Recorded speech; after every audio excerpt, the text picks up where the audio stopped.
So what's up, my good people? It's Ari here, and I have a very special guest with me today. The Grammy-winning vocalist, composer, receiver of perhaps one of the most iconic hip-hop shout-outs, and to put a little razzle-dazzle on it, cousin to Kanye West, the world-famous Tony Williams. Hi, Ari. Hello, thank you so much for being here today. So you already know what I'm going to ask you. I have to ask you this. Do you miss the old Kanye? um, hmm. I have been asked that before, and my answer was yes. But I don't know. I have to go back and really think about that answer because I'm all for evolving. Mm-hmm. Um, especially for someone that has managed to maintain, longevity in this business. I don't. I Mm-hmm. don't know that you can do it without evolving. True. And I'm just all for, just evolving as a person, as a human being anyway. So, I sometimes feel like it's, to say that we miss an anybody would be selfish, and that you would hope someone would stay the same.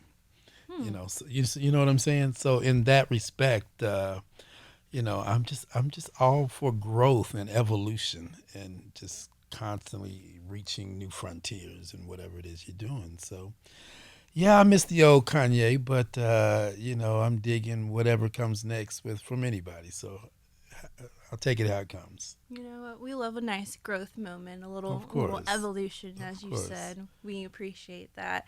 So, as we know, you're a busy person. Can you tell me what have you been up to lately? Mm, man, I'm the balancing act of my life. Let's get into it. Yeah, well, of course, the obvious Sunday service. Mm-hmm. Yeah. Um, so yeah, that started the first week of 2019, and we haven't missed a Sunday yet. So obviously, that's taken the bulk of my focus. But in the meantime, I guess it's been about a month and a half ago. I actually signed a new record deal myself. Ooh, okay. We So see you. yeah, so trying to make some moves and just having to just having to double dip and try to make time to remain creative, not only as it is, me pouring into what it is, or how I contribute to all things Kanye West, Mm-hmm. as well as just focus on Tony Williams stuff as a singer songwriter artist. So yeah, it was a very busy 2019. So, as you're also trying to do your own thing while you're balancing this whole Sunday service iconic situation that's happening, I like to refer to you as like the hit maker. We already know your track record for being a part of some very, very awesome, iconic moments in music. I wanted to ask you, what is your process in creating these moments for the industry, and how do you continuously deliver? Well, fortunately for me, I contend that there is a certain era of music that I refer to as the golden age, and that was the era of music that more than any other era influenced me musically, Mm-hmm. and that was 1970s through mid 80s R&B slash soul music. Uh, and I back that claim by pointing at the fact that it's so prevalent in popular music and hip hop music today, as far as even what producers are sampling, Mm-hmm. to even the styles from artists like taking off, say, like Bruno Mars, but artists like that just really just kind of taking off with music that was basically from that era. So I think that I can point to those moments and say that that is the golden era of pop music, of soul music, of R&B music, going back to, just to throw out names, your Marvin Gaye, early Stevie Wonder, Earth, Wind and Fire, you know, and so, uh, and that I am an artist that is still a remnant, if you will, from that era, Mm-hmm. that is still relevant, that is kind of crossed and still, relevant in today's music. Mm-hmm. That um, well, for example, I can use myself in my relationship, or how I'm utilized with Kanye West, in that, he had a song, the song Otis, that was on Watch the Throne, and I just always felt like, and just, he made his way into the game by sampling and speeding up soul samples. And I just always felt that he was able to utilize me, because he could either have an Otis Redding sample, or he could have a Tony Williams vocal that pretty much could do the same thing. So I just think I bring that thing to music, that you can only get, the only place you can get it is from a sample, from an Otis Redding record or a Marvin Gaye record, or you can just have a Tony Williams vocal that is going to do the same thing. So I think it was fortunate to me that there was something that I could bring to the industry sound wise that was special. It sounds like what you take away is just kind of like those OG sounds and musical moments that mattered, that really contributed to soul and R&B. You try to do you work those in to music now to maintain, like, in a sense, like the essence of music. Is that what I'm like kind of hearing, or? Um, yes, and then again, I think because things evolve, and I think the further we get away from, um, I think, in my opinion, the problem with, and then I'm privy to having such a long timeline of different musical styles over the decade.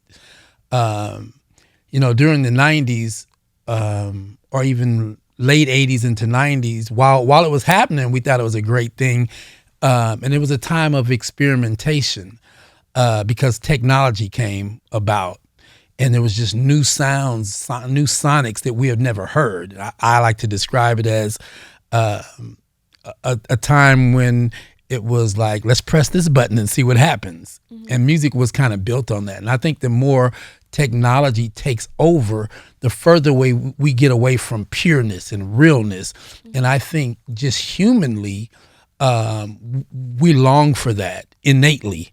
So I think even millennials, it's a certain vibration. We like to use that term, vibration, but it's something about old '70s music, the realness of it, the timbre of just analog recording.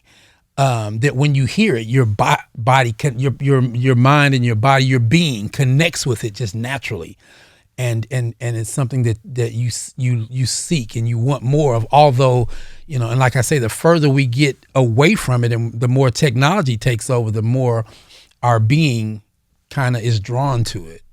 Yeah, I definitely agree with you because, like, I know personally, as quote a millennial, I feel like I respond most to songs that are samples. Mm. Like, it's always the songs that I either heard my grandpa playing or my Yes. dad playing, like the Yes. old records. And it's like you kind of intuitively know that it's not something that was made today. Like, there's something about it where it's like, yeah, it might be presented in a new way, but in your heart you know that it's something that once was. But it's like a nostalgic feeling, but it's like I shouldn't even know this nostalgia because I wasn't there, but it feels like I know what it is. Yeah, and it's simple too, and it's basically based off of the heartbeat, which Mm-hmm. is very natural. Uh, Millennials are there was a time, it's the first generation we made of consumers that were born to musically an era that we call, basically perfect intervals, which with machines we can create perfect between each beat in a song, the intervals are perfect. Where real music, because it was a real person playing the drums, um, is very imperfect. Even though you can't tell in a record, your heart sinks to the way it sinks to it, and it understands that it understands that it's real because it's imperfect, and so it can your body can differentiate an imperfect interval versus a perfect interval, which is very sterile and technologically Mm-hmm. created. Mm-hmm. And so yeah, it's not scientific, but it's kind of scientific and very Yeah. it's a natural concept actually. You know what's funny though? So I remember besides Sade, the first like album I ever got, I don't know, it was a jazz album by Earl Clue. It Mm-hmm. was like Midnight in San Juan. Mm-hmm. And tell me why I literally cried like as a kid when Come I on. first like heard it. And I don't know what it is. It's like I love like the fusion of jazz and funk cuz it's like we're kind of in a weird state with music cuz it's like we have all this mumble rap which is kind of cool cuz it like incorporates like alternative sounds sometimes in rock too. Mm-hmm. But then you see like this resurgence of like funk and jazz. You have like Steve Lacy out here and like the internet and different people who are playing and kind of flirting with that idea. Yeah. But with that being said, do you like the current state of music? Like, how do you feel about it? I feel like there's hope.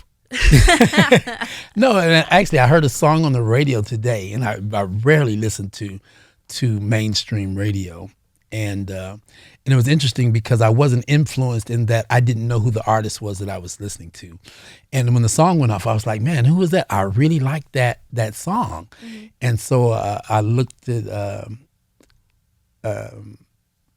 down at the display, and it was a song by the song was it was a Her record. Oh, Something yes. about between love and a hard space, a hard place, or something like Mm-hmm, that. Um, and so, and I've been seeing where there is a resurgence in the R&B artists, and you know, um,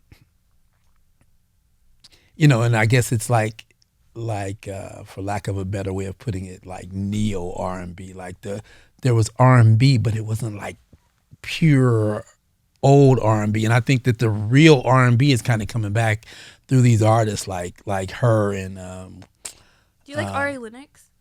yes, I like I Ari really like Lennox, her too. the Caesar kid, Daniel The Caesar, Caesar. yep. Daniel Caesar's dope. I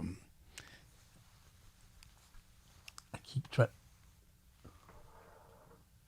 Oh yeah, I love Miguel, but I'm trying to think of the guy that he It'll come plays back. drums. That guy. Plays Do drums. you want to stay? Anderson .Paak. Thank Oh you. my Thank gosh. you. Thank you. Yes, I'm obsessed. Like, and it's funny because he's from the West Coast, but it's funny because it's his music is all over like Dallas. Because I told you like back home is Dallas, and it's funny because I've heard a lot of his stuff, but he's unique in the way that he does not sound like he's one particular like place or thing. Like he does such cool things with music, so I feel like everybody can kind of like relate and feel something, Mm-hmm. and I definitely appreciate that. And he's just like a cool person, like his whole Yes. little aesthetic. Exactly. We love Exactly. it. So So because of those people that I just named, like, yeah, I haven't lost, because I must admit, I think I had lost hope for a while. oh no. But yeah, those artists, they give me reason to, turn on the radio every now and then. I guess so. And So what do you I think? I What do you think definitely about the agree. current state? And who do you like? Man, Put me on. I'm all over the place. Like part of me is an old soul, as I said. Like my first love was always Sade. I have this theory that my mom must have played her while I was like, being formed in her little womb, whatever you want to call it. Like I always connected with her, and I don't know. I always joke with my mom and say like Sade is my celebrity mom because like her voice, like the pure vibration of her voice and like her melodies. I don't know. It's always done something for me since I was literally like this big. Wow. But I find myself going back to things that, as I said before, have something integrated with jazz and funk because I would when we were over the weekend talking about kind of like my influence with music, like, parents and gospel, but also having such a strong jazz background, and like my first instrument being like the flute and the tenor sax, but in the jazz band. I did jazz band first, and then I did concert band. So like my approach to music with that first album that my dad gave me, it's always been jazz. So like I like the young people. Like I love the oldies too, but I love when they integrate stuff like that. And so I do think that there's hope for music. I mean, they're more like rising artists. They're not. I mean, Bruno did it. I think Bruno did it with his last album. That was like the most awesome like tribute to funk for me. Like that, like very. I don't. What is the? Is it like a synthesizer type of sound? Like I don't know. Yeah. It just made me feel like That was every the sound 80s. of that era. Yes, it just Yeah. it felt so good, and it reminded me of every 90s rom-com movie that when I was like, I'm gonna go to college and literally find this love, like they always integrated those songs in there. So And you're gonna like have to help me out. You're gonna have to tell me what rom-com means. rom-com, oh my god, rom-com, romantic comedy, like you gotta have a love and basketball moment, the wood. It would make sense that I wouldn't, because that's not my genre. You don't watch rom-coms? Not even the 90s ones with like Rom-com. Nia Long and all of them? Man, no. Sanaya Lathan? She was my favorite. Love and Basketball was on a couple of days ago. Would that be rom-com? Yes. Love and Basketball would probably be Yes. That's a little rom-com. I'll give it to you. I'll give you a pass. Rom-com. You gotta have a little rom-com in your life. Okay. Just a little razzle-dazzle. I Just don't a think little I bit. like it to the extent that I would know the acronym or the the abbreviation for it. Like, okay, but you put me on. I learned some new stuff You know today. what? I Rom-com. got a list for you. Love Jones is also on Netflix. If you I saw Love Jones when it was out. I don't know if I'd ever watch when it. it again. was That was out, that yeah, I was saw like it. forever ago. Yeah, exactly. That was enough. Yeah, You're what's that? not What's that messing guy's with name Love- that starred in that movie? He used to be in a lot of. What was his name? I forget his You don't name. even remember. Okay, anyway. He's moving on. I know what he looks like though. Yeah, He's yeah, low he key was in cute. everything back then. He was. He's in He's low key everything. fine. I think he's a little on the short side Haven't for seen me, that dude but in a long time. right. But I actually saw a picture of him on my TL the other day, and he low key still looks the same. Your so. TL. That must be timeline. Oh, you're killing me. Yes. Timeline. On my TL. On my T, I'm just gonna have to, have just like a survivor's guide for you to help bridge the gap. That's gonna be my gift to All you right, for all right. Christmas, because gotta, bring it back for you. All right. But yeah, wrapping up, I would definitely say I love how music is, and I'm not mad at the Little Uzis, because the Little Uzis, the Little Nas X's, which are reclaiming genres that I must say in the first place, black people were the ones who invented it anyway, and they're taking them back, and also pushing it forward. People, it's a little touching. People don't like to talk about it. Country music try to shut Lil Nas out, but he's here, and thanks to the help of Billy Ray Cyrus, he's doing awesome things. But I think it goes back to what you said, like before, with like genres and people like being stuck with labels. But when you draw on other things and you pick up on the patterns and their approach to music, and then you kind of apply it in a different way, I think that's where music becomes interesting and doesn't become stagnant. Because I mean, for a while, everybody was trying to sound like Lil Wayne, or everybody was trying to sound like a Jay-Z, and it's like, you might not be a Lil Wayne, and that's okay, and like you might not be a 21 Savage either. You don't have to just sound like him. Like, try something else, learn what you will, but then do something else with it. And I think that's why I'm excited for music right now. I feel like my SoundCloud is always popping. I love SoundCloud in the sense because you can always discover those artists that you might not necessarily, they might not be on the top 40, but they're still good. Sure. That's how I first found out about Ari Lennox, the internet, all of them. Is like they would get integrated into my little playlist, and I would be like, oh, who are you? Right. And how to do a little, stalking situation. But yeah, I'm excited for music. Okay. For sure. All right. So wrapping up, I want to talk about Dallas because it's to my hometown. So got to show love to the city. And you said you go back and forth all the time. So what do you like to do when you're back home? What do I like to do? I don't really have time to like to do anything, but I do still maintain. My wife and I have a store there. We operate a vintage clothing store, which is fun. And it was just something we got into as basically a hobby many years ago, Hmm. just because we are fashion people. Oh yeah, we see you. You know that term "drip or drown" that Drip they've. or drum, never heard that one. Oh my gosh, I still this guide. I'm Never literally heard gonna have that to one. send you a breakdown, like a list of like this equals this, this means this. That you got it, so you can survive life. But you know, you got the. I always, every time I've seen you, had a like fresh fit on. You always Mm-mm. got the nails. You got a little something, something for the people. You know, So, it's an interesting story it's not story, an interesting concept that millennials think that fashion that you have to be a millennial to be fashion, and that's just very interesting to me. really. Yeah, people man, you're really fashionable for your age, and I'm like, Oh, for I my didn't mean age, I didn't say that. I didn't say like, that. No, huh? you're just fashionable, period. Nobody said for your age. I didn't say that. Okay. Oh. What did you just imply? Go back. No, Back. What I did just you? What meant were you like saying? I just meant like you already always are like swaggy. Like you Right. are. But it Right. has nothing to do with your age. Okay. But back to what you were saying. Okay. You in the store, you said it was a kind of like a hobby of the years, but it transformed into like a business. So what is that looking like now? Um. What is it looking like now? It's Yeah. just, well, when I'm there, we serve as resident stylists. We style a lot of video shoots, catalog shoots. Can you name Um, drop for us? yeah, well, I style Stetson hats, Dobbs hats. I do their seasonal catalogs. I actually was a model actually in the most recent season for Dobbs hats, Mm-hmm. which are hat companies that have been around since the beginning of time, and they're manufactured actually based out of Dallas, Texas. And so I've been for the last couple of years styling their catalogs. So I do work as a stylist. Lots of artists, bands that come through town. We end up outfitting them.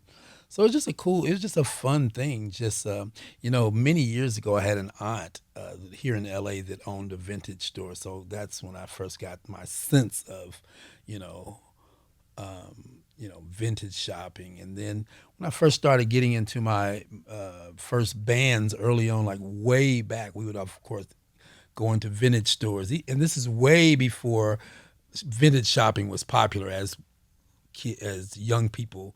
It's become a trend recently, but Mm-hmm. years ago, we would go and try and shop vintage stores for our, to have unique looks as a band. Mm-hmm. So it was just something that I was always into, and so it was just something my wife and I were doing just because that's what we do, Mm-hmm. you know.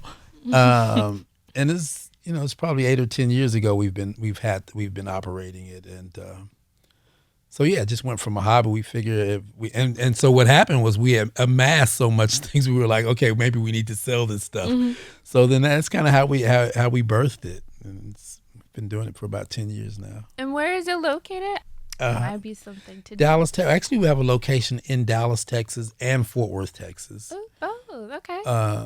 Yeah, and we operate in Fort Worth out of a place in down outside of downtown Fort Worth called Doc's Records, which is basically a vinyl Uh huh. store that also shares its space. And so we do clothes in conjunction with vintage clothing inside the vinyl store, Awesome. which is a really cool, kind of interesting concept. And then in Dallas, Texas, we're in a bit in a place brick and mortar called Lulabee's, which is a mid-century antique mall. So we Oh, kind of coupled and kind of give the whole the package with mid-century antiques and vintage clothing. So we kind of partner okay. in those situations and just give you the whole retro vibe. I love a retro vibe moment. But just wrapping up, just recap for us. What do you have coming out that people can check you out with, and what is your social handle so people can know how to keep up with you? Mm-hmm. I think I'm just Tony Williams now. I used to be TWF, as in the world famous, of Ooh. course, TWF Tony Mm-hmm. Williams, but I'm thinking it's been shortened. I think it's Tony Williams on IG. Mm-hmm. It may still be TWF Tony Williams on Twitter. We got you. I think so, yeah. I got you. And but yeah, I'm expecting. As I said, I just signed a new record deal with Curb Records. It's a Nashville-based records, and they basically have been in the game. Very popular for it. And like I said, it's in Nashville, so they do a lot of country, a lot of Christian music, and really one of the first R&B soul singers signed to the label, and they're really excited about, you know, exploring new territory. So I should have music coming out as early as January. Ooh, So coming to the new year. coming into the new year. We Look for the see. new world famous Tony Williams. Awesome. Well, we'll definitely be sure to check you out. Thanks you so much for your time, and we'll definitely be keeping up with you. All right. Enjoyed you. Thank you, Ari. Mm-hmm.